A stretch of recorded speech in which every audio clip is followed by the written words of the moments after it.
आज तेजस्वी यादव आपके सबसे बड़े डर हैं और यही डर चिराग पासवान आपके लिए हो गए। हमने एनएमसीएच, पीएमसीएच, एम्स सभी चीजों को दिखाया, हमने बाढ़ दिखाया, हमने सुखाड़ दिखाया, हमने पटना का जल जमाव दिखाया, किस तरह से लोग त्रस्त हैं हमने वो दिखाया। हमने ये भी दिखाया कि लोगों कैसे भूख से त्रस्त हैं, कैसे लॉकडाउन की बात हो रही है, कैसे लॉकडाउन अनलॉक की तरफ जा रहा है, अनलॉक फिर लॉकडाउन की तरफ जा रहा है और फिर 31 तारीख के बाद 16 तारीख तक लॉकडाउन लगाने की कैसी हवा उड़ी। कहीं ना कहीं चिराग पासवान ने नीतीश कुमार को यह दर्शाने का, यह दिखाने का प्रयास किया है कि सरकार आप 15 साल से बिहार में हैं, अब आपकी जरूरत नहीं है। 15 साल में आपने बाढ़ को किस तरह से मैनेज किया है ये सब जान गए हैं। आपके हाथ में नहीं है बिहार को बाढ़ से बचाना। चिराग पासवान ने बिल्कुल तेजस्वी यादव की भाषा बोली है और वो सीधे तौर पे नहीं पूछ करके, जैसे तेजस्वी यादव ने पूछा कि 15 साल में आपने क्या किया, अपने विकास को दिखाएं। चिराग पासवान ने एक बहुत ही राजनीतिक भाषा का प्रयोग करते हुए यह कहा है कि 15 साल में आप मैनेजमेंट जानते हैं।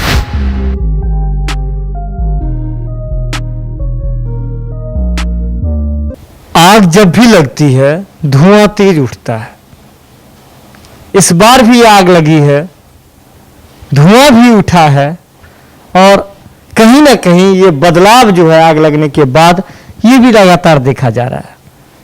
नमस्कार, मैं सुमन सौरभ हूं और आप भारत का, पूरे बिहार का सबसे ज्यादा देखा जाने वाला चैनल भारत लाइव देखना शुरू कर चुके हैं। आप तो चिराग पासवान की बात कर रहे हैं हम, जो लगातार जो नीतीश कुमार और उनके बीच जो एक झोल झमेला वाला बात चल रहा था, वो लगातार विरोध कर रहे थे, नीतीश कुमार की नाकामियों को गिना रहे थे।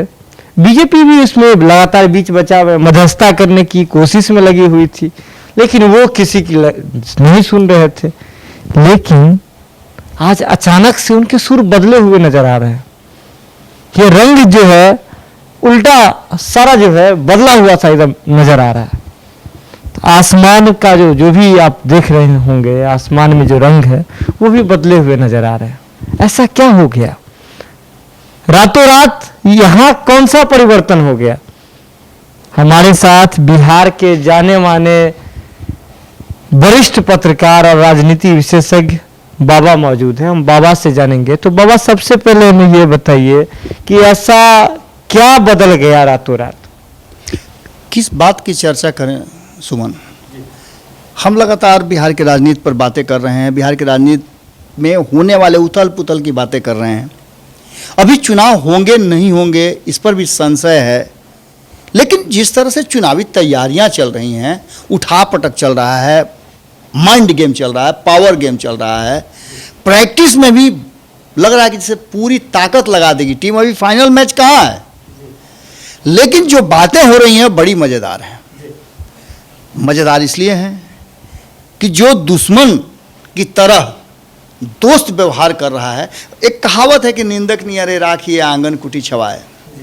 खैर, ये तो राजनीति में नहीं लगता है। राजनीति की ये भाषा नहीं है, ये बिहार के लोगों की भाषा हो सकती है, हमारे वरिष्ठ जनों की भाषा हो सकती है। हमारे बुजुर्गों ने जो हमें कई ऐसी लोकोक्तियाँ, छंद, कई ऐसी बातें दी हैं जिस पर हम अमल करते हैं। लेकिन इन सब के बीच में अचानक से जब बिहार की राजनीति में उथल पुथल होने लगता है, घमासान होने लगता है, तो कान खड़े सबके हो जाते हैं। बिहार राजनीति की जननी रही है, राजनीति का सृजन जो है और पहला लोकतंत्र यहीं से शुरुआत हुआ था, पहला गणराज्य की शुरुआत यहीं से हुई थी। इसलिए बिहार, पूरे भारत ही नहीं कहेंगे, पूरी दुनिया का फोकस रहता है कि बिहार में क्या हो रहा है। बिहार के ही लालू हैं, बिहार के ही राजेंद्र बाबू थे जो देश के प्रथम नागरिक बने आज़ादी के बाद। बिहार से ही आज़ादी की पहली बिगुल फूकी गई थी। पहली लड़ाई का जो शंखनाद हुआ था, असहयोग आंदोलन का जो शुरुआत हुआ था, बिहार ने शुरू किया था। गुजरात से चलकर बिहार आए थे गांधी जी। आप समझ सकते हैं कि बिहार कितना महत्वपूर्ण है। और इस बिहार में जब ये क्षमता था, ये मादा था कि आयरन लेडी को सत्ता से उखाड़ करके उनको तहस नहस कर दे, ऐसे जेपी हुए जो कभी इंदिरा के बहुत बड़े प्रशंसक हुआ करते थे। और उनके चेले चपाटे, अनुनायी जो भी आपको नजर आ रहे हैं, वो सारे आज के राजनीति के दिग्गज हैं। रामविलास पासवान का नाम ले लें आप, सबसे वरिष्ठ नेता हैं। आप नाम ले लें लालू प्रसाद का, वरिष्ठ नेता हैं। आप नाम लें नीतीश कुमार का, वरिष्ठ नेता हैं। अश्विनी चौबे का नाम ले लें, वरिष्ठ नेता हैं। रविशंकर प्रसाद का नाम ले लें, वरिष्ठ नेता हैं। इसके अलावा एक लंबी फहरिस्त है। जेपी नड्डा तक की बात करें तो वो भी बिहार से कहीं उपज हैं, रहने वाले जहाँ के भी हों, लेकिन उनकी राजनीतिक जो उपज हुई है, जो बीजारोपण उनका हुआ है, वो बिहार से हुआ है, क्योंकि उनके पिता उस समय यहाँ जॉब में थे। अगर बात करें सुशील मोदी की तो उसी की उपज है। इन सब के बीच में जो इसके बाद की जो पौध पैदा हुई है, जिसमें लालू प्रसाद के पुत्र आ गए, अश्विनी चौबे के पुत्र आ गए, रामविलास पासवान के पुत्र आ गए, रविशंकर प्रसाद के पुत्र हैं, बहुत सारे राजनीतिज्ञ हैं जिनके पुत्र हैं। कुछ लोगों के पुत्र राजनीति में नहीं भी हैं, जैसे नीतीश कुमार के नहीं हैं, तो वो खुला सांड की तरह अपना किसी से भी मोल भाव करने के लिए तैयार हैं। और यही बातें जो आकर के अटक जाती है उन लोगों को जो अपने पुत्रों को राजनीति में स्थापित करने वाले हैं। बातों को आप समझ रहे होंगे। आप जब जाते हैं राजनेताओं से बात करने के लिए तो बहुत सारी बातें आपसे भी होती होंगी, बहुत सारी बातें कह देंगे, अरे इसको काट दीजिए, इसको मत दिखाइए, इसको दिखाइए। लेकिन हम बिना अनकट एकदम जो है जैसा है वैसा दिखाते हैं, और इसीलिए आप दावे के साथ कहते हैं, और हमारे दर्शक श्रोता जो हैं वो दावे के साथ कहते हैं कि बिहार का नंबर 1 चैनल है। आपके चलते नंबर 1 चैनल है। अब जो मुद्दा है, जो मुद्दा आपने लेकर के आज की रातों रात का शुरुआत किया है कि चिराग पासवान के सुर बदले हैं, इसमें बहुत बड़ा पेंच है। आपने देखा होगा कि चिराग पासवान लगातार 2019 के चुनाव के बाद से किस तरह से बिहार पर फोकस्ड है। बिहार फर्स्ट, बिहारी फर्स्ट उनका स्लोगन है, और ये उनका कार्यक्रम भी है। कोई डिजिटल रैली कर रहा है, कोई कुछ कर रहा है, लेकिन जब सीधी तौर पे एलजेपी की तरफ से स्वर उठे थे कि हम बिहार की 119 सीटों पर अपने उम्मीदवार खड़े करने की तैयारी कर रहे हैं, तभी आपके कान खड़े हो जाने चाहिए थे। हम पत्रकार के नाते तो हमारे कान खड़े हो गए थे कि ये इतना आसान नहीं है, बहुत कठिन है डगर पनघट की। इस बार 2020 के चुनाव में बहुत सारी बातें होंगी, और मौसम का मिजाज बदलना इस बात का संकेत देता है कि कहीं ना कहीं मौसम वैज्ञानिक के रूप में पिता पुत्र, जिनको उनके जीजा भी कहते हैं और रामविलास पासवान के दामाद भी इस बात को कहते हैं कि दोनों पिता पुत्र मौसम वैज्ञानिक हैं। उन्होंने तो स्वागत भी कर दिया था महागठबंधन के लिए, चिट्ठी भी लिख दिया था, सब कुछ कर दिया था। अब हम आपको बता देते हैं कि जो सुर बदले हुए हैं उसमें बड़ी पेंच है। पत्रकारिता के आप लोग नई पौध हैं, तो आप लोगों के लिए वो पेंच और मास्टर की लेकर के हमेशा उसको खोलना पड़ेगा, तब जाकर के बात की गहराई को पता चलेगी। और बिहार की राजनीति में आप ये नहीं कह सकते हैं कि तेजस्वी अनपढ़ हैं, गंवार हैं, राजनीति नहीं आती है, अभी बहुत सीखना है, नहीं कर सकते हैं आप। अगर उन्हें सीखना होता तो 2 साल पहले, 5 साल पहले आप उनको अपने साथ क्यों लेकर के आते नीतीश बाबू? निश्चित बात थी कि कहीं ना कहीं उनमें पोटेंशियल था। बिहार की जनता ने उन्हें चुना था, और बिहार की जनता ने चुन करके जब भेजा तब आपने उनको उप मुख्यमंत्री बनाया था, अपने बगल वाली कुर्सी दिया था, और लेकर के लगभग 2 साल तक उनको साथ चले हैं। तो अगर पोटेंशियल नहीं था तो आपने ऐसी गलती क्यों की? एक ऐसे आदमी को सत्ता में क्यों बैठा दिया? क्यों बिहार को बर्बाद करा दिया 2 साल तक? प्रश्न तो आप पे खड़े होंगे, लेकिन आपने तो ऐसा किया नहीं। आज तेजस्वी यादव आपके सबसे बड़े डर हैं, और यही डर चिराग पासवान आपके लिए हो गए हैं। मैंने पहले भी कहा था, मैंने वो चाबी जो मास्टर की है वो बार बार डाल करके प्रयास किया था खोलने का, तो कई ऐसे नट हैं, वोल्ट हैं जो खुले हैं, लेकिन एक नट वोल्ट जो था, एक दरवाजा जो था खोलना बाकी रह गया था, और वो ये था कि चिराग पासवान कब अपने सुर बदलते हैं। उन्होंने सुर नहीं बदला है, ये भ्रम है, और इसी भ्रम पे सारे लोग टूट पड़े हैं। चिराग पासवान ने 2 दिन पहले नीतीश कुमार पर ये बातें साफ तौर पे कही है कि नीतीश कुमार जी आपके अस्पताल की स्थिति ठीक नहीं है। चिट्ठी लिख करके कहा कि मेरे क्षेत्र के ये फलाने आदमी कहाँ हैं, अस्पताल से गायब हो गए हैं, आपकी उसमें पूरी गलती है, आप बताइए। अस्पताल से गायब हुए तो नीतीश कुमार ही जिम्मेवार क्यों हैं? जिम्मेवार साथ साथ भारतीय जनता पार्टी के खेमे से जो स्वास्थ्य मंत्री हैं वो भी हैं। अगर ऐसी बात है तो एम्स की बात जब आती है, एनएमसीएच की बात आती है, तो यहाँ के उप मुख्यमंत्री भी हैं और मुख्यमंत्री भी हैं, सभी लोग उसके जिम्मेवार हैं। तो उन्होंने सीधे तौर पे एक चिट्ठी लिख करके मुख्यमंत्री से सवाल पूछ दिया, और ये निश्चित रूप से एक नीतीश कुमार की नाकामियों का चिट्ठा था। अब उन्होंने बाढ़ पर बात कही है, आप समझ सकते हैं। उन्होंने कहा है कि बिहार बाढ़ के चपेट में है, नीतीश कुमार जी 15 साल से बिहार में शासन कर रहे हैं, उन्हें अनुभव होगा कि बाढ़ से कैसे बचा जा सकता है। सुमन, ये पत्रकारिता का पहला अध्याय है जो मैं आज आपके सामने रख रहा हूं, और बिहार की जनता के सामने भी रख रहा हूं कि इन बातों का अर्थ आप अगर नहीं समझ रहे हैं तो आप निश्चित समझ लीजिए कि राजनीति का कगहरा आपको नहीं आता है। उन्होंने कहा है कि 15 साल, शब्दों पर बहुत गौर करने की बात है कि 15 साल से नीतीश कुमार जी बिहार के सत्ता पर काबिज हैं, उन्हें पता है कि बाढ़ में कैसे निपटा जाता है। ये कह के तो कोई, अब आप इस बात को, आपकी मुस्कुराहट बता रही है कि आप मेरी बातों को समझ चुके होंगे, और बिहार की जो जनता है वो तो बहुत बारीकी से समझ चुकी होगी, भारत लाइव के दर्शक बारीकी से समझ चुके होंगे कि चिराग पासवान ने सुर नहीं बदले हैं, स्वर नहीं बदले हैं। उन्होंने एक और मिट्टी का लोधा उनके ऊपर रख दिया है कि थोड़ा सा और दब जाइए। आप इसका मतलब सीधी तौर पे समझ सकते हैं कि लगातार ये प्रश्न तेजस्वी यादव उठा रहे हैं कि आखिर 15 साल हमने, ठीक है, हम कल एक बहुत बड़ा विस्फोट करने जा रहे हैं, हम रोज कुछ न कुछ विस्फोट करते हैं, और उस विस्फोट का मतलब यह नहीं होता है कि हम कोई ब्लास्ट करते हैं। हम राजनीतिक रूप से उन तथ्यों को सामने लेकर के आते हैं जो बिहार की सच्चाई है, हकीकत है। हमने एनएमसीएच, पीएमसीएच, एम्स, सभी चीजों को दिखाया, हमने बाढ़ दिखाया, हमने सुखाड़ दिखाया, हमने पटना का जल जमाव दिखाया, किस तरह से लोग त्रस्त हैं हमने वो दिखाया। हमने ये भी दिखाया कि लोगों कैसे भूख से त्रस्त है, कैसे लॉकडाउन की बात हो रही है, कैसे लॉकडाउन अनलॉक की तरफ जा रहा, अनलॉक फिर लॉकडाउन की तरफ जा रहा, और फिर 31 तारीख के बाद 16 तारीख तक लॉकडाउन लगाने की कैसी हवा उड़ी, सारी खबरें हमने दिखाई।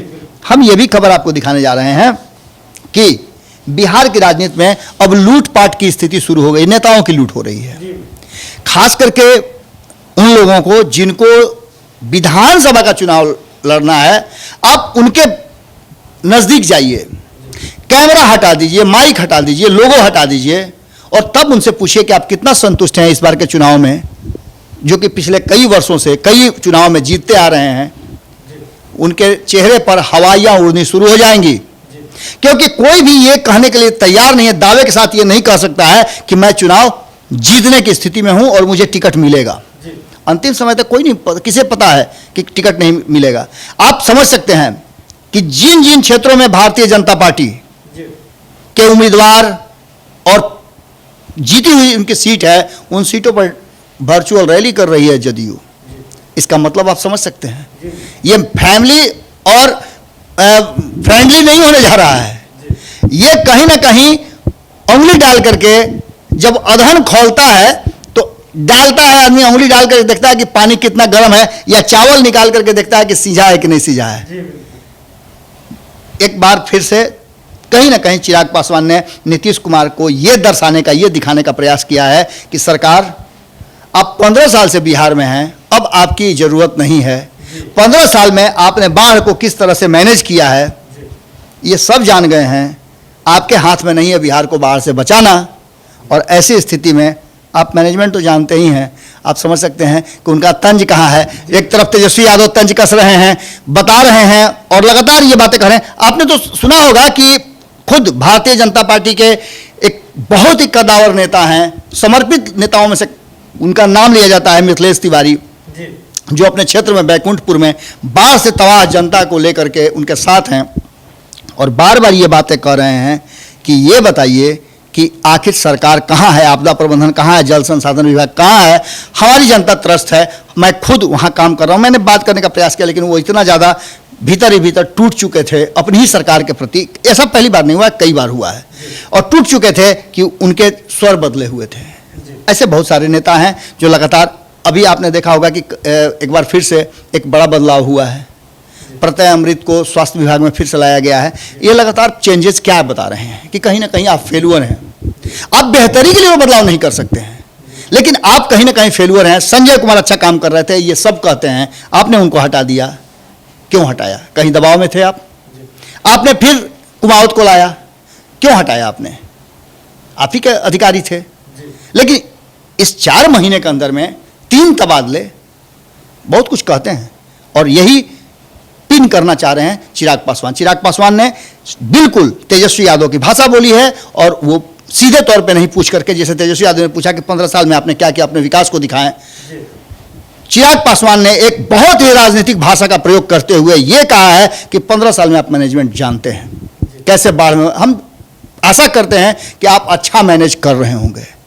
अब इस बात का अर्थ आप नहीं समझ पा रहे हैं, तो आपकी राजनीतिक सूचिता पर, आपके राजनीतिक सोच पर और आपके चाणक्य होने पर कहीं ना कहीं प्रश्न चिन्ह तो जरूर खड़ा होता है। और ये सुर और स्वर शायद राजनीतिक की कम समझ रखने वालों के लिए बदला हो, लेकिन हमारी समझ में, हमारा जितना छोटा सा ज्ञान है, उस ज्ञान में कहीं ना कहीं चिराग पासवान ने एक बार फिर से धड़का दिया है, और इसका धुआं जो है कहीं ना कहीं भीतर ही भीतर आपको सफोकेशन करा करके और अंतिम कगार तक जरूर ले जाएगा। इतना मेरा जो अनुभव है वो बताता है। तो बाबा ने ये स्थिति साफ कर दी कि एनडीए के भीतर जो सब कुछ ठीक होने वाली बात आ रही थी, चिराग पासवान के जो सुर बदले हुए नजर आ रहे थे, वो दरअसल एक तंज है। बाबा ने साफ कर दिया है। उन्होंने कह दिया है कि अगर आप 15 साल से किसी प्रदेश के, किसी राज्य के मुख्यमंत्री हैं, तो आपको ये बात भली भांति पता होना चाहिए कि आप जो हर साल जो बाढ़ आती है, बिहार के किसी कोने में जो बाढ़ आती है हर साल, तो उसमें कैसे बेहतर से बेहतर मैनेजमेंट किया जा सके। लेकिन ये बात कह के भी उन्होंने तंज कस दिया है, क्योंकि हर साल जो सरकार है, धरातल पर जो स्थिति है उसमें लोगों को बचाने में नाकाम होती है, नाकाम साबित होती है। और एक और बात जो आज जो है, आप रातों रात कार्यक्रम कैसा लगा हुई तो आप हमें बताएंगे ही, लेकिन एक और निवेदन है जो मैं मैथिली में आपसे करना चाहूँगा कि आइ जे छे अपना चैनल पर विद्यापति जी आबि रहल छथिन। बेसी अथी है के जरूरत नहीं है, हम अहाँके स्पष्ट कऽ दै छी जे विद्यापति वाला जे अपना सब जे गाना सुनने छलहुँ, विद्यापति वाला जे सिनेमा देखने छलहुँ कि उगना रे मोर कतऽ गेला, से वह जे विद्यापति के जे एक्टिंग करने छथिन, जे अभिनेता छथिन, से आइ अपना चैनल पर आबि रहल छथिन। तऽ आइ अहाँ इंतजार करियौ, एहि चैनल पर सब्सक्राइब कऽ के राखू, घंटी वाला जे बटन छै से दबा के राखू। आइ विद्यापति जी आबि रहल छथिन, उ विद्यापति जकरा द्वार पर आबि कऽ महादेव स्वयं आबि कऽ हुनकर जे छै चाकरी करै छलखिन, ओ विद्यापति आइ अपने भारत लाइव के स्टूडियो में आबि रहल छथिन। तऽ आइ जे छै इंतजार करियौ। ई भोरे भोर छल, जे भोरे भोर जे राते रात के जे हम खबर अहाँके कार्यक्रम आनै छी, तऽ भोरे भोर सोचलहुँ सावन के महीना छै, तऽ एकटा जे छै महादेव से जुड़ल एकटा गप अहाँके बता दी। आ एकटा और गप जे उ जे छथिन आइ गीतो संगीत सुनावे वाला छथिन, विद्यापति संग आबि कऽ। सबसे सबसे सबसे बड़ी बात है, मैं भोजपुरी में अब बताऊंगा अपने दर्शकों को कि बड़ा नीक लागल हा माई और मौसी, दू गो ये दुनिया के सबसे मीठ भाषा बा, भोजपुरी और मैथिली। ये दोनों में रुआ खूंटा ठोक के आज देखब, और खूंटा ठोक के कार्यक्रम में जैसन कि सुमन बतौले हा, मैथिली और भोजपुरी के बीच में घमासान हुई, एमें राजनीति के बात हुई, और एकरा में बिहार के बात हुई, बिहार के आत्मा के बात हुई। और ये दोनों भाषा में अरे वो बहुत कुछ सुने के मिली। हमहू सुनाइब जी, पीछे काहे हटब, माई से मौसी अवर थोड़े होले। तो आप इंतजार कीजिए, तब तक के लिए नमस्कार। बढ़ाएं अपना कदम सक्सेस की ओर शिखर करियर इंस्टीट्यूट के साथ। शिखर करियर इंस्टीट्यूट पूर्वी भारत में एकमात्र कोचिंग संस्थान जो एक्सक्लूसिवली है मेडिकल एंट्रेंस एग्जाम के लिए।